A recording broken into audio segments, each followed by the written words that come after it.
Year, ladies and gentlemen. No, I'm literally recording this on New Year's. Let's start off the New Year great with an episode of the Ultimate Universe. Oh, what the fuck? That's insane. This card is insane. What the fuck is this? Okay, let's just start with The Miz versus Matt Hardy. We welcome you live to Monday Night Raw. We're back in LA, and Matt Hardy is coming out here tonight to fight The Miz in a Falls Count Anywhere match. Now, I don't know what the... Come on, Miz. We were gonna have some fun tonight. Oh, wait. He's throwing him into the ring, choking him by the throat. Miz does not like Matt Hardy, but neither does Matt, and now they're both back in the ring. I guess the Miz was just generally unsuccessful in his attempts to do literally anything tonight, because he failed to actually attack Matt Hardy properly, and now he's going to be paying some of the consequences for it. Wait a minute, that's a massive drop kick, and Miz hits. The Miz, of course, always having a backup plan for his plans that don't work out. No. He got him a little faster than he wanted him to, but it's fine because The Miz is going to continue to brutalize Matt Hardy with the sledgehammer. And where's MVP and Mark Henry when you need them? Mark has a match coming up later. He may not want to help out his fellow acronym collective member in that case. Rope back down, kick to the back, swinging neck breaker. And wait a minute, Miz on the slit. No, not quite, but it was fine because The Miz goes for the cover. That's one, that's two, that's three. And this is really just a no DQ match, wasn't it? Okay, if you say so. But The Miz defeated Matt Hardy, and he's acting like he's so hurt when he really wasn't. The ref is holding his arm and everything. I mean, if he got attacked, I don't understand, but no, he attacked Matt Hardy. What are the chances that got him kicked out of the fucking faction on fucking match one? That made them rivals. That made The Miz go from 10 to 8. That made The Miz go from 11 to 2. And that did not do what I said it would. Although Matt is only friends with MVPs. Anyways, it's Drew McIntyre versus Mark Henry in a table match. And up next, Drew McIntyre will face Mark Henry in a table match. Why? I don't know. I think the Raw general manager just wanted the night after SummerSlam to be tremendous. We got new champs across the board, world and tag. It was a good night. Drew was not one of the lucky ones though. Who was it? Dolph Ziggler? The game crashing? And then there's Drew McIntyre's opponent, Mark Henry. And Mark Henry is, of course, one half of the Unified Tag Champs, which means he comes out like this now. Don't worry, it's gonna happen with MVP too. Can we unify these titles? Can we get one belt on this? Can somebody start working on a design for that, please? Or we can just split the titles. That works too. And now, damn, okay, Mark Henry immediately shoving Drew McIntyre away from him like he doesn't matter. Which, hey, you can make the argument that he doesn't. Okay, Drew is immediately fighting back against that claim. Ooh, slammed. Why is Mark Henry going up to the top rope? Oh, God, a splash. Drew's ribs are hating him for taking this career path. Wait a minute, Mark? Nope. Hip breaker. I thought he was going to do that face thing and he was going to try and go through the table right then and there. Yeah.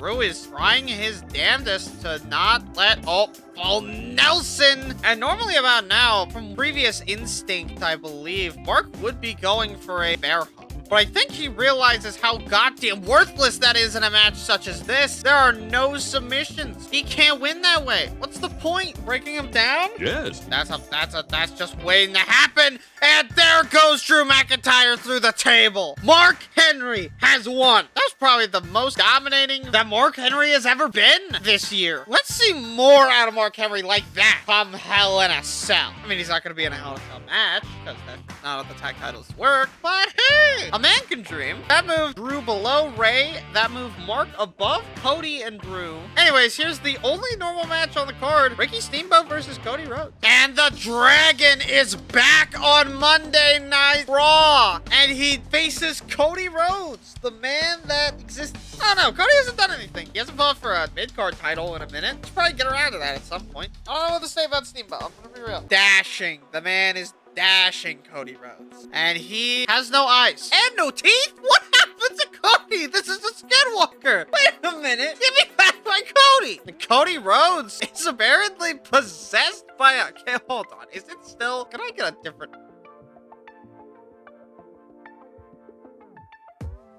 Well, Cody being possessed by a skinwalker is something I didn't have on my bingo card for this year, but hey, it's what we got. We're just gonna have to put up with it. What the fuck? Cody, though, doesn't seem to be any different. So I guess this skinwalker has watched his repertoire immensely. We're definitely going to take him down to the local church after this episode of Raw and get him some well-deserved holy water, because I don't know what will happen if we don't give him holy water. In fact, he's actually doing some crazy shit. He's doing a... Nope, wait, that's normal for Cody. Okay, never mind. I was gonna say that's crazy. Cody is kind of just... I mean, he's grabbing nothing. He clearly wants some of Steamboat's blood, but is trying to be really concise about his human reach. Steamboat, of course, doesn't want to lose to literally not fucking Cody Rhodes. I wouldn't want to either. Splash! Cody about to hit the disaster kick, but they went over each other. Wait, Steamboat running him over. He's just going after it. The ref is even telling him off for doing it. He's like, stop. Cody, rake in the eye. Steamboat goes for a roll-up. Cody kicks out before one even hits. The corner splash, and he hits him in the toe. Toe shot. Steamboat, corner. Drop kick. Move list. It's me, the move list guy. Another roll-up by Steamboat. Another kick out by Cody. Come on, try reversing the pin. Oh, Steamboat. Wait a minute. Cody with a roll-up on Ricky Steamboat. This is roll-up city. 1, 2, and 3. Oh, 9. Yeah, that's right. It was a 9. We were 99.9% of the way there. Cody drop kicked him out of the ring. Now, wait a minute. No, Spanish announce table. What? Well, I guess the empty announce table, since apparently the Spanish don't have rights. Cody luring Steamboat over just to put him in the announce table setup. Oh, God, here we go. On the rope and a moonsault straight through the Spanish announce table. Damn it. We haven't used... Why is that table out of here? We don't use it. It's the canal. No, it's the en español. I just sound Spanish. I just sound stereotypically Spanish. This bit. I can't do this bit. I literally can't speak Spanish. Steamboat taunting in the ring like anyone else would in this situation, because it happens all the time. And Cody with a running bulldog out of that. But Steamboat turning him around. Wait a minute. Steamboat going for a pin off of that, but another kick out. Wait a minute. Cody with a roll up on Steamboat. 1. Luger. The fuck? Luger coming down at the literal last second to distract the referee. And now Luger is talking to the ref. Also, Steamboat hates this position. He is like, turn up the sound. And Luger is leaving, but like, Steamboat's just been struggling. How heavy is Cody? He should have been able to get out by now. And oh, wait, he was waiting to turn it around. But wait, now Cody's got it. Or I guess not Cody. Oh my God, all of that for not even a fucking 3? All of that for a 2? Are you for real? Cody and Steamboat are trying to steal the show. They're trying to become the main event of Mania. And you know what? It's working. I might. Not if you do that, though. Cody, wait, that's another running bulldog. Wait a minute, Cody with yet another roll-up. Stop. So many roll-ups, none of them work. Oh, roll over. And I'll kick out at 1, but again, it could win. Oh, another roll over, but this one could win. It was a 2 this time. Oh, stop it, stop it, stop it. It's just roll over central. And a kick out, oh my God. Both wrestlers have taken an almost equal amount of punishment in this match. And at this time, the Bulldog works out just fine. Okay. Cody turns around this time, and he hits him with the crossroads. That's it. This match is over. Cody beats the Dragon. What a match. That's match of the year. Like Zach Finley. That's match of the year. I think that was the most fun I've had against the AI in a minute. What the fuck? That was a David and Goliath victory. And that made Cody number 3. You know what? Good fucking job. And then there's Edge versus Punk in a steel cage match. What in the fucking fuck? And we are back live on Monday Night Raw. Edge is already in the ring, and Punk is coming out here tonight to decide who will face Shawn Michaels at Hell in a Cell inside a fucking nightmare. And CM Punk and Edge are now gonna fight #1 contenders somehow on the week after SummerSlam, because that is enough time to decide who's gonna fight who. I think the Raw general manager just doesn't want the new blood to get a shot at the titles, as there's a lot more stars on Raw that are able to go after the title, especially with Shawn winning the title from Edge at SummerSlam in his first solo match against him. The Raw general manager is probably fearful that the only thing holding these guys back from winning their titles is their lack of appearances. So he wants to keep what he has strong and keep those that are locked out still locked out. That's just what he wants to do. It's not a bold strategy for a Raw general manager to actively suppress his talent, but you know, I am making accusations here, so I could just be wrong. I don't know. I like making it inflammatory to Punk taking Edge into the damn cage. Trying out something new, going for an Edge-o-matic. Thank God it doesn't matter for the purposes of his thing. Wait a minute. Punk thinks that's enough to win off of. It's not. Punk takes him off the cage, but still. It was a good attempt while it lasted. Edge gets kneed in the face, and that's a bulldog. Punk is now gonna pick up Edge, and is that, yep, it's time. Punk's got him up, and it's the go to sleep. And he's sleeping on the job, and Punk is off to leave. Because what else would he be off to do? And yep, there he goes. CM Punk has defeated Edge. Steel cage rules. That's it. Shockingly enough, CM Punk managed to defeat Edge, and now he's going to Hell in a Cell. Let's just hope his next cage match is just as successful as this one, because the Cell is not nearly as forgiving as the steel cage. CM Punk is obviously above Edge. I do not want Terry Funk to look like Walter White. And we welcome you live to Thursday Night Superstars, and in comes Terry Funk. The Funk Master himself has finally gotten his shit together, I guess. And then there's his opponent, Mike Knox. And of course, Mike Knox is coming down to the ring with an epitome for destruction. He's going to destroy Terry Funk. At least that's what he wants to do. That's his goal tonight, is to absolutely decimate this man into the goddamn ground. But Terry Funk going up to the top rope to hit himself a massive punch onto the ribs of Mike Knox. And there's actually been a shakeup to the Superstars roster, and I guess Raw too. The Druid has been fired. It is not currently known if a trade needs to take place to fix the rosters, but if there is one, it'll take place next week, because Raw totally needs more talent. Totally. And Terry Funk taking that toe to hell and back, and Knox are like, got a double axe handle. And you know what? Terry's just decided, fuck it. He's doing the pile driver outside. What a massive pile driver. And he did that just because he wanted to. And he's not letting up. Oh, hip toss directly into the steps. He's not letting up. Okay. Now Terry Funk hitting the other part of his wrestling repertoire. That's 2-punch, 3-punch, and a 4th punch to the mix. Sometimes it takes 4. The phrase "it takes 2" is wrong. Terry Funk pushing him off. Dazed and confused, Terry Funk will now hit the pile driver. And that's it. That's 1, that's 2, and that's it. Terry Funk beats Mike Knox to advance his career. And that's Terry Funk for you. He will just do shit because he wants to. He's chaotic, and it's great to be around. Even giving a handshake to Mike Knox, but I don't think Mike Knox was a fan of that pile driver on the outside. His fault for leaving, but that doesn't mean he's gonna like it. That made them enemies. And up next, it's Ted and Maurice versus Kofi and Eve. And up next, Ted and Maurice try to put their differences aside. This is actually Ted's first appearance in a long, long time without wearing a title on him. After April, he won the IC title. Then he lost it, but in the same night, he gained the tag titles. And he held the tag titles all the way up until last Sunday. He got beaten in a ladder match for the Unified Tag Team title. Let me tell you, it was not a pretty sight. See that man backstage. He was not a happy man. He blamed it on Primo. He blamed it on the lack of experience in the tag team. He blamed it on everybody. But at the end of the day,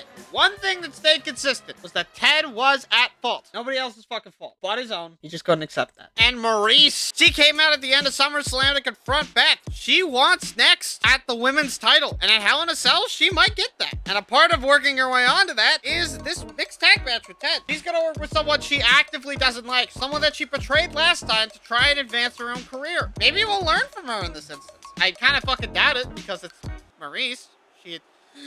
I don't have to do this. You know, I don't have to do this today. And you know what? I fucking won't. The next day. And we are getting a power slam from Ted DiBiase. I'm still shocked that he's teaming with Maurice, considering that Maurice betrayed Ted not even a few weeks ago. These two don't like each other anymore. I'm shocked that they decided that teaming up was the best medicine, when that's kind of what got them here in the first place. It's definitely an interesting conundrum, I'll tell you that much. About as interesting as Kofi going for punches on the ground. Then again, now that I really think about it, I guess Ted does do the same thing but different. So, you know what? I guess I have been judging books by their covers. Kofi with a massive chop, and that's the boom drop. Kofi now. SOS. That's a cover. Eve taking Maurice out of the ring mid-jump, and Kofi beats Ted clean. Kofi and Eve dispatched Ted and Maurice so fast it was almost lightning. Kofi and Eve, an unexpected duo that got the job done against one of the biggest stars in all of WWE and Maurice, I guess. Massive strategy to go for the SOS so I didn't have to bother with the fucking pin shit. That made Ted and Maurice's relationship get even worse. Wow, they didn't win, so they got a worse rivalry? I can't believe it. This moved Kofi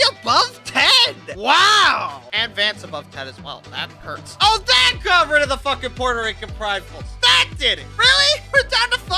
Something's gotta change. There's 5 tag teams in this tag division now. We welcome you to the main event of Thursday Night Superstars, and it's Mark Henry with the Unified Tag Title. At least this tag motion kind of makes sense for Mark Henry. Like with MVP and Ted DiBiase and Primo, it kind of looked a little weird. But with Mark Henry, it actually kind of fits very well. Same with someone like Big Show. Too bad Jericho broke up in literally the first month. Mark Henry is out here to face Shad Gaspard and Wade Barrett. What a trilogy of people. I mean, obviously you got Mark Henry. He just won the Unified Tag Titles at Hell in a Cell. Then you got Wade Barrett, who has barely appeared fuck all outside of a couple of battle royals and some tag matches early on. And Shad Gaspard, who is a very middling man despite everything. It's kind of shocking how 50-50 his career has been so far. Mark Henry seems like the best situated to win this match, but you know what? I could be wrong. Who knows? Then we have Shad, as I talked about, the man of 50-50s. He looks to maybe get that slightly above 50 tonight as he goes one-on-one against Mark Henry and Wade Barrett. I did not make that smooth at all. And then you have the man that still uses NXT branding despite not being in the Nexus. I don't know, it feels weird. You guys know to change Trons, right? No, not the movie Tron, actual Titantron. Okay, whatever, man. I don't get what I want. A lot of the time around this company, I need to hire different people. And wait just a minute, this match is a false Canadian match too? What else do we need to do for Superstar? It's Superstars! Does it have to be that interesting? I mean, I guess it should be. People do still pay prices to get here. They should be getting their money's worth. Mark just tried to strike out against Wade, and it worked for a minute, but it can't work forever. And now, I wouldn't call this chain wrestling. That's more like linked wrestling. You know what you link shit with? A chain? I guess it is chain wrestling, then. Oh, the double hit! Teaming up with Wade Barrett into a double DDT. Mark is gonna have to wear down both of these two, or like throw them out, I guess. But I don't think Mark particularly cares who he goes after. I think he just cares that he's going after someone. Wade gets the brunt of it. Oh my God. Mark Henry and Shad are being a better duo than him and MVP. Technically, the Freebird rule means that Matt Hardy is tag champ. I just kind of put that together. Matt Hardy is a tag champ with not the Hardys for like the first time in a while. Oh God. And wait a minute, Mark thinks it's a good time to go for the bear rug. I don't think that's the case, and Shad doesn't say so either. Mark Henry getting thrown into the corner. On the top rope? And Wade Barrett punching him in the face. Shad trying to get them off the top, but it doesn't work like that. A massive superplex off the top rope. And another double hit by Mark Henry, and now they're just going after him and exclusively him. Pedigree by Shad. What the fuck? Oh, and that was a big and huge mistake. Mark even tried to go for the normal camera. Unfortunately, he was already in the camera. That was on, but it's on, showing. Oh, and there goes Wade Barrett. And wait a minute, Mark Henry has got Shad Gaspard in the bear rug. Will Wade break it up? He's in the ring. Ooh. Mark Henry, wait a minute, immediately going for the world's strongest slam onto Wade Barrett. But Mark has to watch out for Shad Gaspard. He's coming in with a chair. It worked! He shoved him off! But Wade got up. That gave him enough time to recover. It's so right onto Wade Barrett. And now giving him no time to recover. I think I know what the plan is. Wait, what? Wait a minute. Wait, Mark Henry has Shad back in the bear rug. He could tap out right now. Unless Wade gets up, he taps! Taps! And that is how you win a match. A triple threat match, no less. Mark Henry showed total dominance in this match. He's on his way to becoming maybe a United States WWE champ as well. Only time will tell where this man ends up in a few years. I put Primo in C tier. He's the IC champ. My sayings mean nothing. Anyway, SmackDown time. Take her Jericho. Really? Both world titles? Right before Hell in a Cell? Dude, give people time. Anyways, it's Zack Ryder versus Kofi Kingston. Oh, we're not doing the Skinwalker again. We welcome you live to Friday Night SmackDown in San Francisco, and Zack Ryder is back on SmackDown, and tonight he faces Kofi. These two have reliable matches. I think this is definitely gonna be a good opener to Friday Night SmackDown. I don't know about you. No, literally, I don't know about you. Look at my comment section. It's empty. Say something about yourself. Introduce yourself to the people. I want to know the people that sub to me that aren't my friends. Please. And then there's Kofi Kingston. Hello, Kofi Kingston. You're still sponsored by Germany. I don't think I brought that up last night, but he's still sponsored by the Germans. I really thought his contract would run out in August. How long did he sign for? Well, 6 months is September, so actually maybe he signed for 6 months. And then Kofi getting absolutely decked on by Zack Ryder. Oh, the trickle down dot. The trickle down dot. Zack Ryder kick to the midsection and a knee to the face. An interesting combo. About as interesting as his attire. I think everyone's still a little caught up on the one leg tights. And if you're gonna go with that idea, the least you could do is not put on a knee pad. Like, I know I'm saying things I've already said before, but it has been quite a long time since I actually talked about it. So, you know, I think I'm allowed to repeat myself every once in a while. Commentary isn't unique every week. Michael Cole has a couple lines he can just say whenever he wants. Not that that's necessarily a good thing, but, you know, he has been in this business for quite a bit of time. That means well, that doesn't mean he should be allowed to, but that doesn't necessarily mean he's wrong for doing so either. Zack Ryder hitting that fucking move, the airborne, what the fuck? And Evan Bourne is coming out to help Kofi. We haven't seen this in quite a long time. And now just going after Evan Bourne. He's trying to make sure that Evan never interferes in one of his matches again. Zack was faster on the draw this time. Oh. How did he get to Evan? Oh, into the steps, but barely. Just sliding off the fabric. And Evan Bourne has had enough. He has realized that this is a futile effort. Backslash. And another Zack attack will get him in this match well and proper. That sounds like one of those lines from Just Bring It. Another Zack attack will get Zack Ryder back in this one proper. Should I just dub over every single fucking Just Bring It line? Is that an intermission video? Do you guys want that? You know, 5 likes on this video and I'll dub over every commentary line in Just Bring It, or whichever game I'm actually thinking of. I don't fucking know. Zack Ryder hits the Zack attack, and we are on our way through SmackDown with Zack Ryder winning not the belt. This is not anything I would say here would reveal spoilers. That moved Evan above Kofi, so that actually benefited Evan Bourne. I find that to be I find that funny. I really do. Anyways, up next, it's an interesting match. And Finley's back. It only took him a minute. Finley has returned, this time wearing a yellow clover. Golden? You're so golden. What could this mean? Well, I guess the luck of the Irish has turned green to gold. And then there's his opponent, Vance Archer. White? White. I wasn't expecting him to be wearing white tonight, but you know what? I like it. I think it looks fine on him. And Finley, Finley immediately getting beaten for trying to even stand up to Vance Archer. Finley, of course, known in this company at least for having won a match of the year candidate with Zack Ryder. There was a match on Raw that is also now in contention. We got 2 matches that are match of the years. Potential senton misses. That's one of the things that Finley has never been getting over in his career. But you know what? Hold on. Is he going to go for a diving senton? That's an elbow drop. Okay.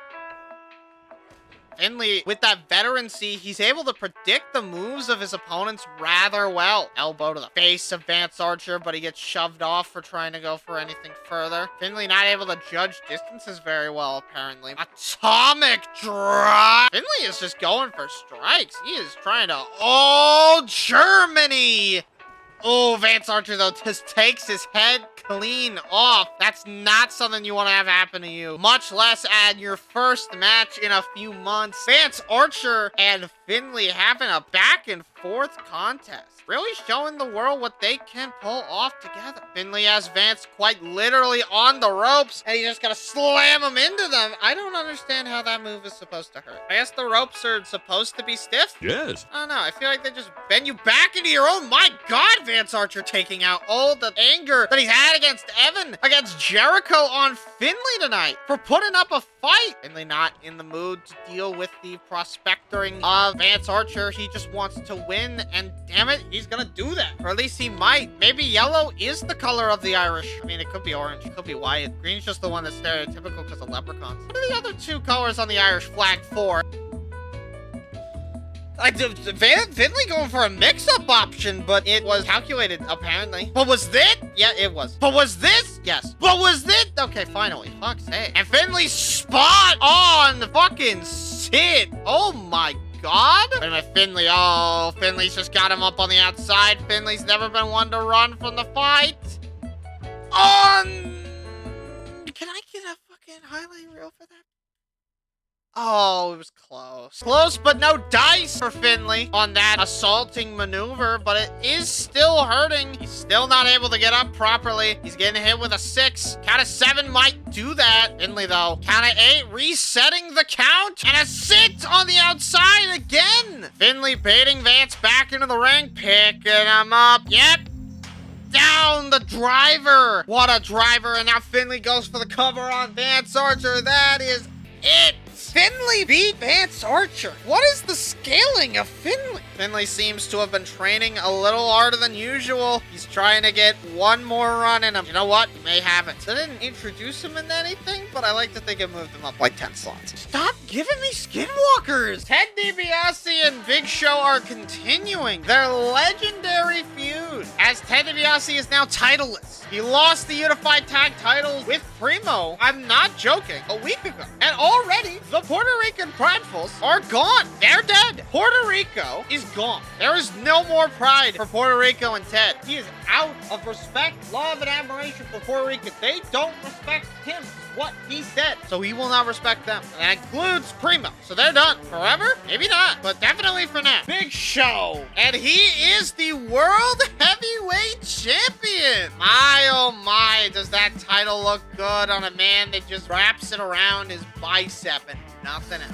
Showing utmost respect to the World Heavyweight Championship, I assure you. I mean, it's better than everyone else just fucking wrapping it around their goddamn waist. You know, he actually holds the title. He makes it a part of his entrance, not just an accessory. I guess that is showing more respect to the World Heavyweight Championship now, isn't it? But this affair is a submission match. I think Big Show was going for a spear. What the fuck? I think Big Show was going for a spear there, but that doesn't matter. Ted DiBiase is just trying to take the man out. Big punch, but a power slam that Ted can't turn into a pin for once because it is not pin time. It is submission time. Big Show, what the fuck is Big Show doing? We know he's a little athletic, but okay, not going for anything too athletic anymore. Ted is kicking his ass. What the fuck?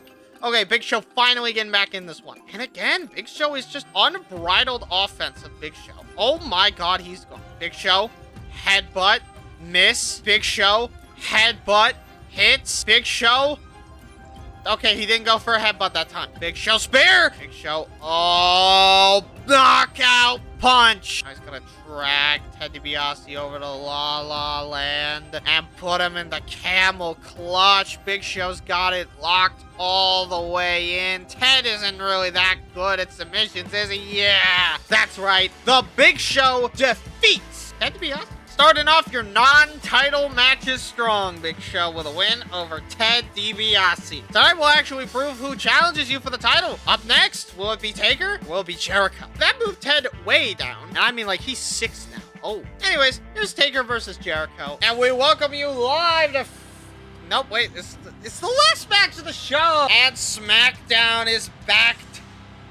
SmackDown is back down on the lowdown. That is exactly what the guy that came up with SmackDown Lowdown said about SmackDown, wasn't it? Taker is championshipless. He lost the World Heavyweight Championship at SummerSlam to the guy that was on last match. I can't fucking speak. Tonight, he tries to get his shot at his rematch clause, even though he should probably already have a rematch clause gated in his contract. But I guess if we're not defending the title every 30 days, then no rules for the championship matter at all. Now, do they? You know what? Yeah, none of the rules matter. That's what I remember. None of the rules fucking matter. And then you have his opponent, the man that's been trying to get a shot. He's been trying to prove that he deserves. What the fuck? Why an orange? All right, you know what? Fine. Jericho is trying to say that he deserves a title shot against Big Show. I don't know why. He got a match at the Bash against Taker. Iron Man match. And he lost. He got a match against Big Show the night before on SmackDown in an Iron Man match. Even with Taker interfering on his side, you know what happened? He lost. This guy doesn't deserve shit. He's getting everything handed to him. And for what? And Big Show, now in black for some reason, is gonna watch. These are both of his rivals. He would definitely be interested to see them fight, as well as getting an opportunity to study them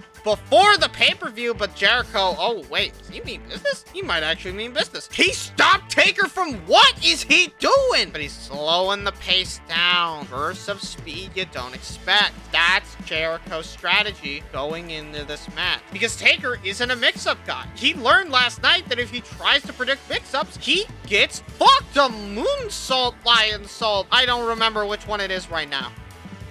Oh, and Taker kicked him in the face. He could have done something about it if he really wanted to. Taker is the master of striking, though. You just don't strike him. He will get your ass. And of course, Taker and Jericho aren't too far away from what you would think they are. Yeah, no shit, because they're people. What, are we trying to say that these people aren't complicated? Is that what we're doing here? Come on. You gotta have some better. Is Jericho going for a last ride on Taker? Okay, thank God Taker got out of that one. Taker needs to prove that he's not a pussy. Oh, we figured it out. Oh, he is! The power bomb! What the fuck? I didn't even know Jericho could do power bombs. Trying to go for DDTs as well. Jericho's trying to pull out all the stops to make sure that Taker goes down, and he might be failing. Wait, Taker going for a last ride against Jericho, but Jericho turns it into a DDT. This is Jericho's time to strike the beast while it's hot, and he go. Wait, he was ready for it. Oh, Taker turning that attempt at the walls of Jericho into a kick to the face. That's not what he did, but like, you know, that's what happened after the fact. My commentary really went downhill for the main event, didn't it? Ooh, Taker trying to throw him outside the ring. It doesn't work. Taker, wait a minute. This powerbomb got him a pin against the Big Show in that Iron Man match. Wait a minute. 1,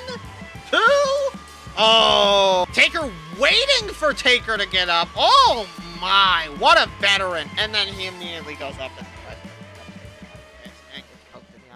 and now he's just getting, okay, now he's just getting brutalized in the ring by fucking God. And the referee gets it. Okay, Jericho accidentally hit the referee, but Jericho's got a plan. The steel is gone. Jericho's got him set up on the chair. This could add a little bit of extra damage to this upcoming elbow drop. Never mind, it's an elbow. Wait a minute, Jericho going for a choke slam, but a DDT is what it turns into. And now Jericho just stomp it on the face, and the ref is really mad at Jericho. I would be too if he kicked me in the face. And Taker tried to heal his wounds. Time may heal all wounds, but Jericho doesn't heal his because he's still mad at everyone involved in the situation. These two both want a shot at Big Show. This is a situation where both of these men have personal and unsolvable beefs between Big Show and them and each other. And Jericho go for a massive power. What the fuck?